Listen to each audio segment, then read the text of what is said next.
এতই কি চাপ ডক্টর ইউনূসের উপর, যেই চাপের জন্য ডক্টর ইউনূসকে গোপনে সিদ্ধান্ত নিতে হয়েছে। আর সাধারণ মানুষ কি বলেছিল? এই ভদ্রলোককে আমি বলবো উনি মাতাল একজন উন্মাদ বিকৃত মস্তিষ্কের অসুস্থ মানুষ। মানুষজন খুব কড়াকড়িভাবে কেঁপেছে এবং অনেকে তো ডক্টর ইউনূসকে সময় দিলাম 3 মাস, আপনাদেরকে 6 ঘন্টা সময় দিলাম, কড়াকড়ি আলটিমেটাম দিচ্ছে এবং সময় দিচ্ছে। এইসব চাপের জন্যই ডক্টর ইউনূসকে এই কঠিন সিদ্ধান্তটি নিতে হয়েছে। আবার কেউ তো এইটা বলতেছে সে দেশ চালাতে পারবে না। ডক্টর ইউনূস বর্তমান সরকার এই দেশ চালাতে পারবে না।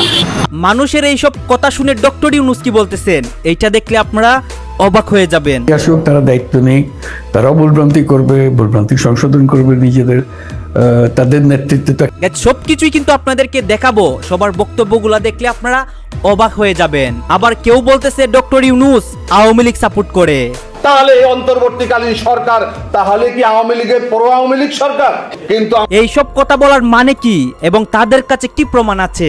দর্শক শ্রোতা তারা কিন্তু প্রমাণগুলো স্পষ্টভাবে তুলে ধরে।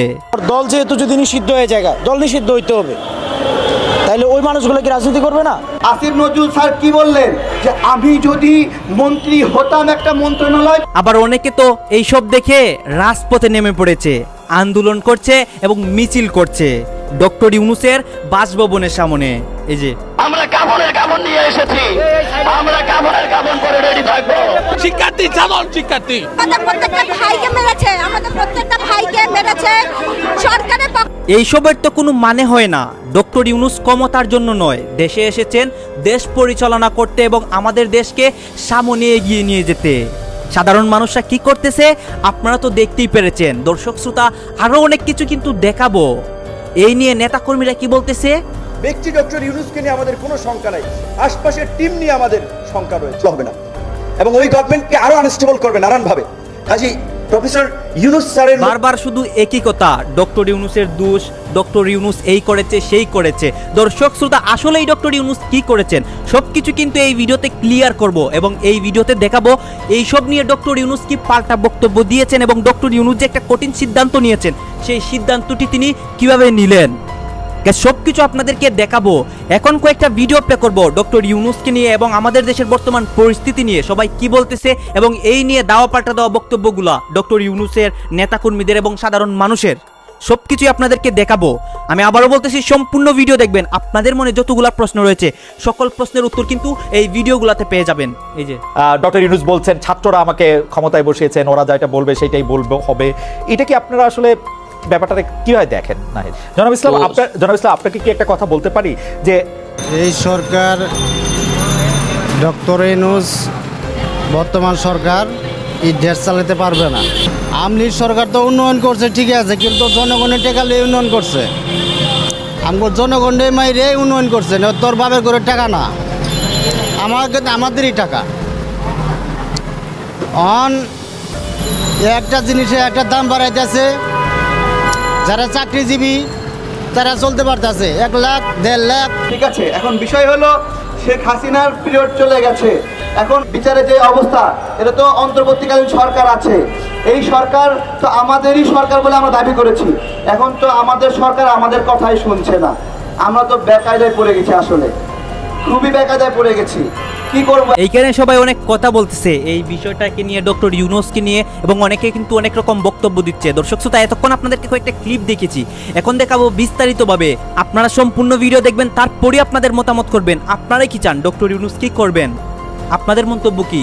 এই যে আমাদের ভয়ের জায়গাটা কাটেনি, গণ অভ্যুত্থানকে রক্ষা করার জন্য হলেও এবং তার আকাঙ্ক্ষা বাস্তবায়নের জন্য হলেও শিক্ষার্থীদের মধ্যে সেই সাংগঠনিক জায়গাটা থাকা দরকার। নাহিদ এই ব্যাপারে আমার কৌতূহল আসলে একটু বেশি, সেজন্য আমি একটু জানতে চাচ্ছি যে সত্যি আমি যদি মানে I can feel for you, যে ধরেন আমি এখন আসছি, এখন এটা 1 বছর থাকবো, 2 বছর থাকবো, 3 বছর থাকবো সরকারের জন্য, সেটা আমি জানি না।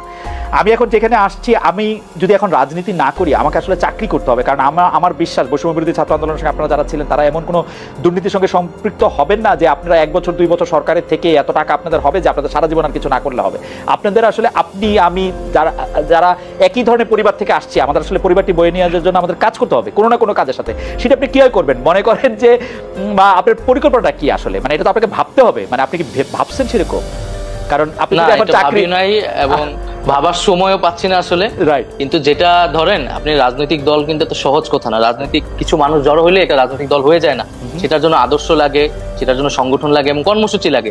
এখন আমাদের কাছে কিন্তু সেই সময়টা নাই যে আমরা একটা রাজনৈতিক দলের পিছিয়ে আসলে গড়ে তোলার জন্য সময়টা দিব। আমরা আসলে গভর্নমেন্টে আছি, আপনি পরিস্থিতি বুঝতেছেন আমাদের এই সময়টায় কতটা পরিশ্রম করা লাগতেছে, এবং আমরা যেই প্রতিশ্রুতি নিয়ে এসেছি আমরা কিন্তু একক সিদ্ধান্তে ব্যক্তিগত জায়গা থেকে আসি নাই। মানুষের কাছে কিন্তু আমাদের জবাবদিহিতা করতে হবে যে তাদের আকাঙ্ক্ষাটা আমরা বাস্তবায়ন করতে পারছি কিনা বা আমরা আমাদের ভূমিকাটা পালন করতে পারছি কিনা। তো সেইটাই আমাদের সবচেয়ে বেশি মনোযোগ, আমরা সেই কাজটা সম্পূর্ণ করতে চাই। তারপরে আমরা আমাদের ব্যক্তিগত, দলীয়, রাজনৈতিক এই বিষয়গুলো নিয়ে আমরা ভাববো। আচ্ছা, অন্তর্বর্তী সরকারের সঙ্গে তাদের ঘনিষ্ঠতা নিয়ে বিএনপি বেঁচে যায়। স্বাধীনতার পরে এখন পর্যন্ত এরকম অরাজকতা ভাই দেখিনি।